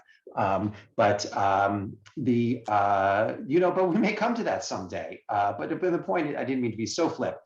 But to boycott products that are made in the West Bank, that is a tricky one. Like, I get the sentiment, and those who are making the distinction, I appreciate it. I'm like, okay, I get that you're making a distinction. You really disagree with this, but even that is a hairy, hairy thing. For one, why are you picking on Israel and the West Bank? There's lots of occupied, there are lots of people who are being occupied, whether they're Kurds or, or whether they're, Uyghurs, or whether they're, Tibetans. I mean, there's lots of occupied people all over the world. To specifically boycott Israel and the West Bank, again, smells like anti-Semitism, but it might not be. Okay, maybe it's not. But even then, it's very problematic. And the biggest example of this, of course, is SodaStream, which is one of the great tragedies of the last decade. I mean, not SodaStream. SodaStream's great. Who doesn't love seltzer? I love seltzer. But the SodaStream's great. SodaStream was one of these beautiful success stories of a big corporation that was making it globally, and their factories were in the West Bank, and the factories were about 10% Jewish and 90% Palestinians, and they were working side by side, and they believed in their product. And it's like, you want every toehold of peace. My family, we give to 2 charities that does toehold of peace. And there's a peace initiative. You bring children together in a camp, and there's another peace initiative, the Arva Institute, which is fabulous, where you're teaching agricultural practices. You bring Jews and Palestinians together to learn side by side. So you hopefully they'll make lifelong bonds of friendship and think okay about SodaStream was doing it not as a charity, but as a for-profit organization. A for-profit company. They were literally had Jews and Palestinians side by side, working together, liking each other, celebrating each other's birthdays, and saying, see you tomorrow morning.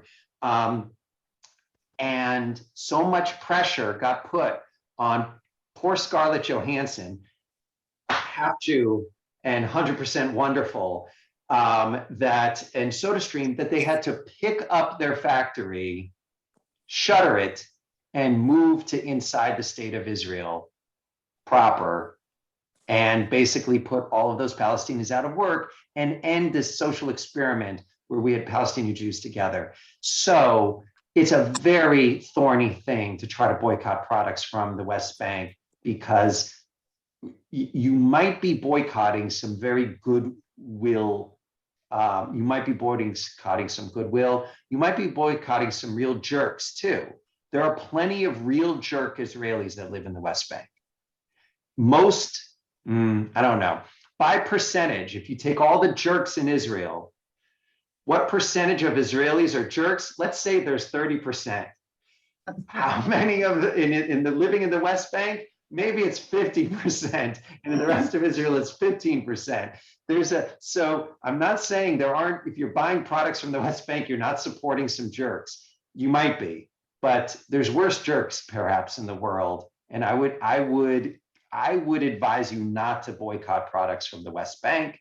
So anyway, Koziel's quickly, and then Deborah Ham, who hadn't had a chance yet. Well, we all love Cherry Garcia, but Hamas takes control of Gaza because of the amount of corruption and mismanagement of the Palestinian Authority. Now, if Israel and Egypt control access to Gaza, how do they get the rockets in? And it's hard to believe that they can smuggle in all those rockets without some Egyptian complicity. Right. So it seems that most of the smuggling is done by boat because Israel's captured a lot of boats. So if you figure how many boats have they captured, how many have gone through. So Israel has captured boats that are come from Iran, and they've got these satellite imagery. They trace the boat back to where it was. I mean, it's unbelievable, like what they can do. It's like out of the movies. And so they find the boats that they capture. A lot of times they don't, they're capturing in the, in Suez Canal. They're finding, identifying them in the Gulf of Aqaba. They're finding them in various places. So I think boats is the biggest way, but they seem to be smuggling them perhaps in other ways too. The Egyptian government hates Gaza, hates Hamas, because Hamas was part of the Muslim Brotherhood, and it was the Muslim Brotherhood that took over during the Arab Spring that the current government of Egypt, which is the military coup government, overthrew. So, so Egypt's a good partner in protecting the border, but are they as meticulous as Israel is? I'm sure not. So stuff is getting in. And part of the evidence that stuff is getting is that we're capturing so much. And they would stop trying if they weren't getting it in. And the fact that they're launching rockets shows that some of it's getting in. Deborah Ham, it's your turn. Just a quick question. Do any of the stakeholders or power brokers in the region, is there any discussion about Israel's role in desalinization and the growing water scarcity, along with the effects of heating, accelerated heat, climate change in the region? Is anyone factoring that and how people think the various alignments are going to unfold in the next couple of decades? Okay, so I can only answer part of it because part of your question I just don't know. So I'm not even going to speculate. But look, when you talk to the people in the know, when you talk to the negotiators who've been there, they all say we're real close on water. We're real close on, on policing. We're real close on power. I mean, electricity power. We're real close on, a lot of issues, border issues. A lot of the things that seem intractable, like they had them figured out, and they've had them figured out for 20 years. So what seems intractable, like water, look, water is intractable everywhere. The Colorado River doesn't flow to the sea anymore. It's a problem everywhere. The states in America are about to go to war with each other in the West over the Colorado River, and who gets what, and so it's a big issue everywhere. It's not that it can't be worked out. If there's a will, there's a way on this. Regarding climate change, here, I'm going to take a little bit of exception with the premise. The 20th century began in 1900 and end in the in the year 2000. Only one nation in the whole world finished that century with more trees than it began with, and that's the state of Israel. While Israel, like America and every industrialized nation, has a bigger carbon footprint per capita than most nations of the world that are not industrialized. At least among industrialized nations, Israel is taking the lead. Israel has had solar power on every rooftop, heating up hot water since the establishment of the state of Israel, or at least soon after. You see it on every rooftop, has the black tubing, the dud shemesh, that heats up their hot water. Israel is a forerunner in solar power, obviously in planting trees. So Israel is doing well vis-a-vis the economy relative to its peers, but all of its peers, the United States included, are not doing enough. But I don't want to single out Israel for its faults, because it's just like all of the Western industrialized nations. All of us have an unsustainable carbon footprint per capita, and we need to cut it out. Beautiful. We thank you. That's the truth. You're welcome. That's beautiful. Great statement. You made the right statement there, Rabbi. Okay, thank you. I see Karen Wortman raised a hand, but I don't see anyone there. Are you swallowed up by your background? Yeah, I am. A little camera shy. I actually typed out the question, but you said we know how this is all going to end, and I get that as far as Gaza and the West Bank. But what about Jerusalem? I mean, how is that going to rectify it? It's net. I mean, I don't know. I don't know. I should have mentioned Jerusalem when I talked about water. Obviously, Jerusalem's the biggest one. I can't. Apparently, the people in the know, the ones who've been in the back channel, the private discussions, they said they got it all figured out. I mean, there's going to be a wedge that will connect, a tiny bit of, what's the West Bank, that you'll be able to drive from Jericho in the West Bank all the way up to Al-Aqsa. You're going to find a way. There's going to be a route that, and they're going to put a flag there, and they're going to call it their capital.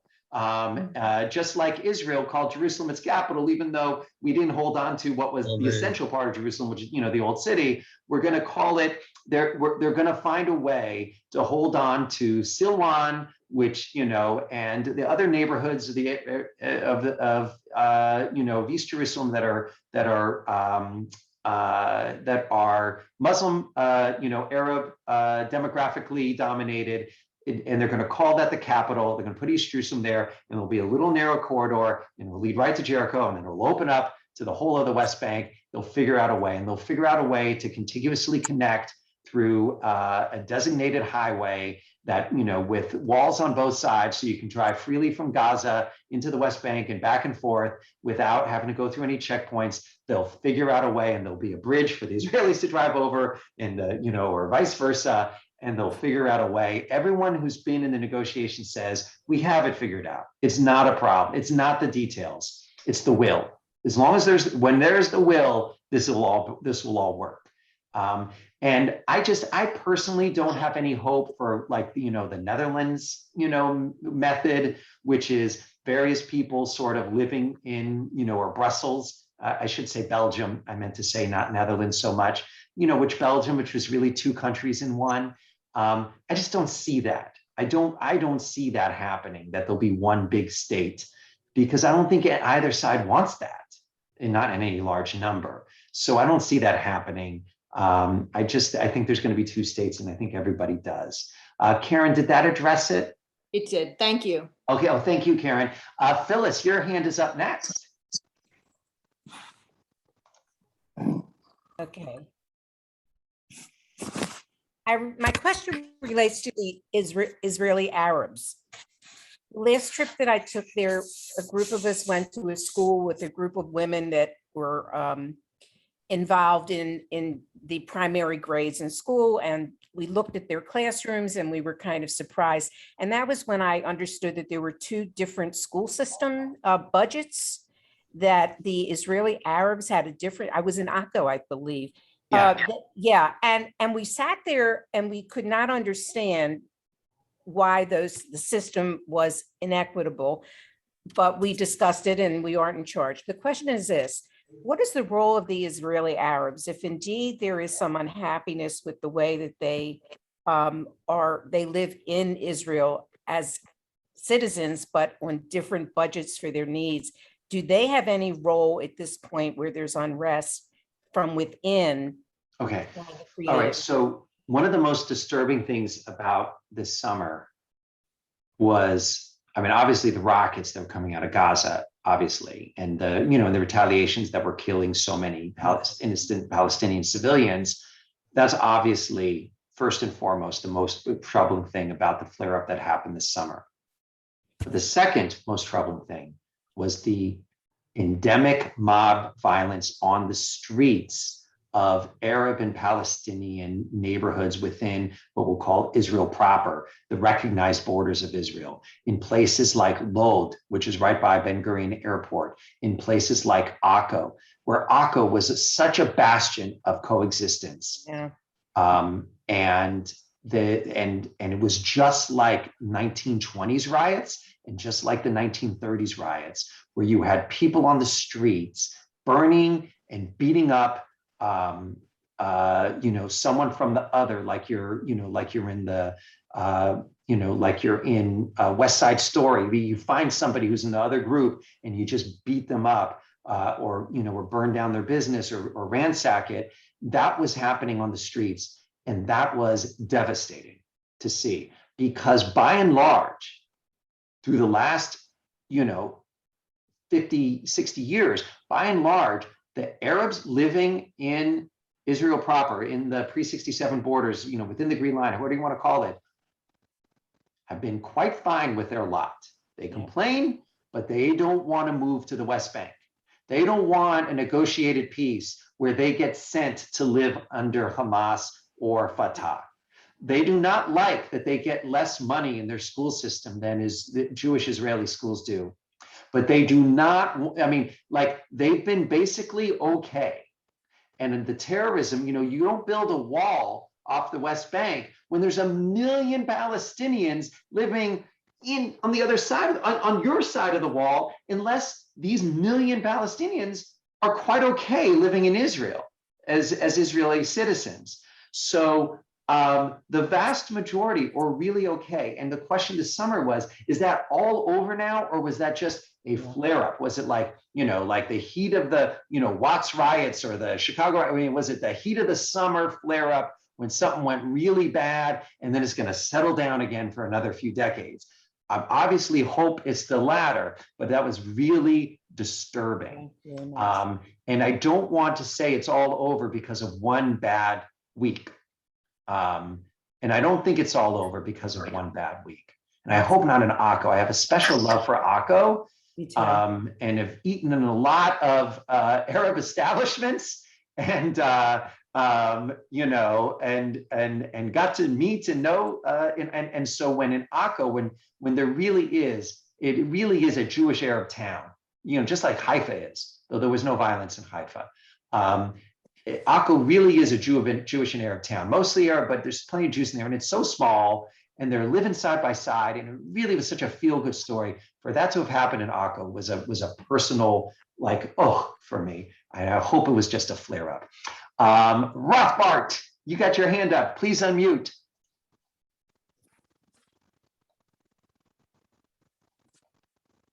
We'd like to find out what you think about the BDS movement, how it's changed over the last couple of years, since we started out thinking about it as a new anti-Semitism. Where's your thoughts on that at this time? Okay, well, that's easy peasy. I hate BDS. They're a bunch of anti-Semites, and I hate anti-Semites, and BDS is awful. But what concerns me is the normalization of BDS. And particularly among, the radical leftists in America and Britain and wherever. I want to put in the caveat, I believe that the great danger in America is the anti-Semitism on the radical right. It wasn't the leftists who shot up, in Pittsburgh. Right. But just because one side is really dangerous doesn't mean that the other side isn't also dangerous and a problem. And the problem is the what's the word? Cross Fertilization. What's that? cross-fertilizing or? Yeah, it's like cross-fertilizing, but there's a word for it. It's like the integration. But basically what's going on? Intersectionalism. Chris, thank you. Say it again. Philip Mazur, who's listed as Barbara Mazur. Philip, say it again. Intersectionalism. Okay. Intersectionalism, that's Thank the you. word. And the Good word. intersectionalism is Yes. what's really plaguing our kids in college and what's Right. plaguing the women, Jewish women who were in the Women's March, what's plaguing the probably million Jews who marched in Black Lives Matter. The intersectionalism is the big problem. And that is on the left right now, there is a notion called intersectionalism that if to fight for justice to one is you have to fight injustice for all. And that is noble. I like that. But the problem is they are grouping together causes that they know about with causes that they don't know about.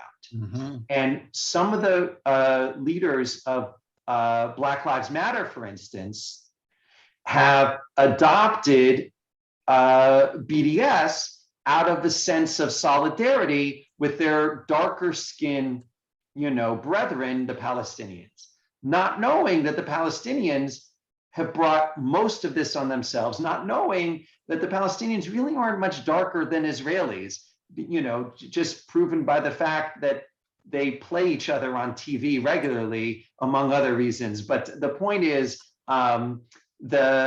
without knowing much, many on the left are vilifying Israel, and that is deeply problematic. So I am definitely against BDS and trying to do my part, among others, to expose it for the anti-Semitism that is, and trying to support our college students who face it regularly. Yeah, they're the ones that really are getting hurt, these college students. And our 20-somethings. Right. Look, most of our children, most of Jews are liberal, and most Jews, want to take up the causes, and marched. Look, I marched in the, in the Women's March, and then the Women's March imploded over anti-Semitism among some of its leaders who loved Farrakhan.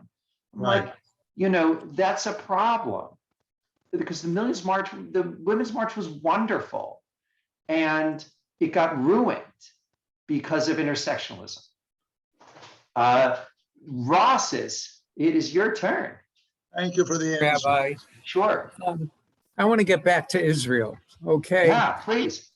I was really taken back by the picture of those Palestinians and your comment about the child who has parents who lived in Palestine, grandparents who lived in Palestine, and naturally would like to continue, as we all would, with that background. Yeah. And then I compare it to the 9-year-old who's throwing Molotov cocktails or rocks. Yeah, that's why I said babies. I mean, specifically. It's such a dichotomy there. And I'm not sure if you really answered Phyllis's question. What I gathered is there are, in Israel, there's a school system for Israelis and a school system for Palestinian Israel citizens, and they're not equal.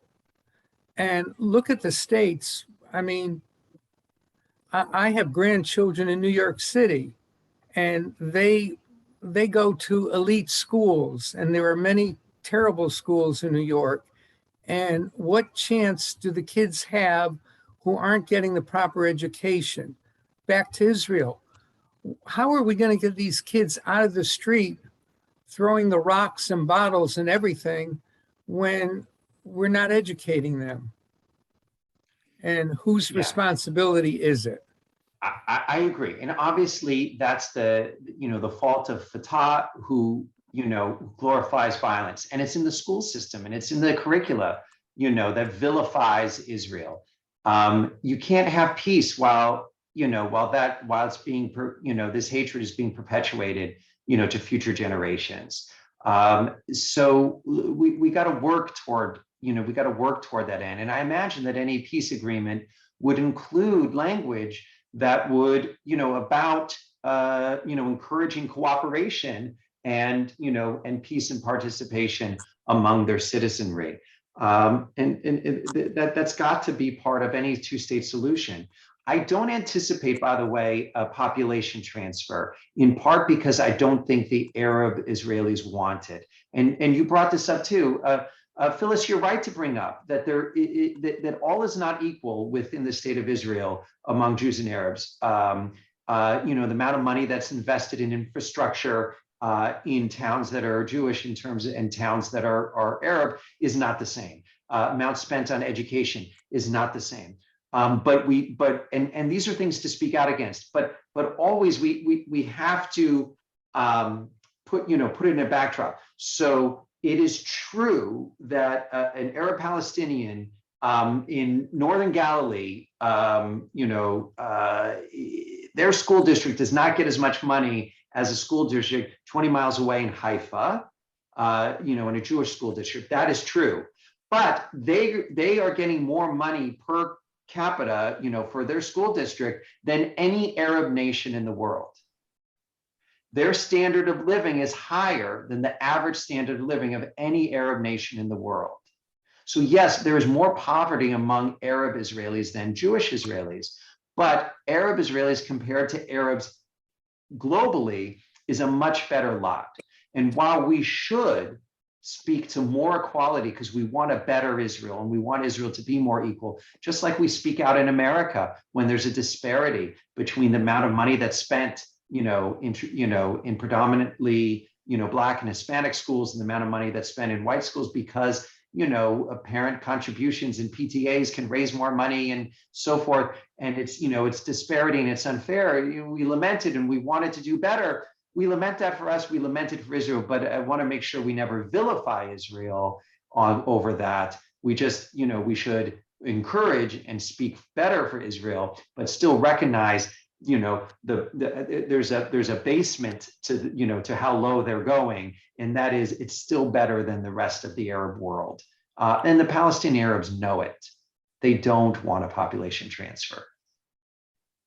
They don't, if they had a choice, if they could be Fatah citizens or Israeli citizens, they seem to be choosing Israeli citizenship.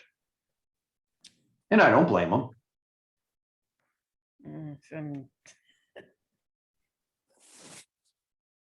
Yeah. All right. So let's say pleasantries and good night, and let's pray for the peace of Israel, which would include the peace of the Palestinians. Let's pray for the peace of the region, for not just their peace, but their happiness and their well-being. May their children grow up and grow wealthy together as they learn together and win Nobel Prizes together. May they grow up in goodness and be a real light to the nations, the rest of the world, about how to do this right. May we all live long enough to see it, and may it happen speedily and in our days. And let us say, amen to that. Rabbi, thank you so very much. Rabbi, it was wonderful, so informative, so useful. Appreciate your Toda rabba, Rabbi.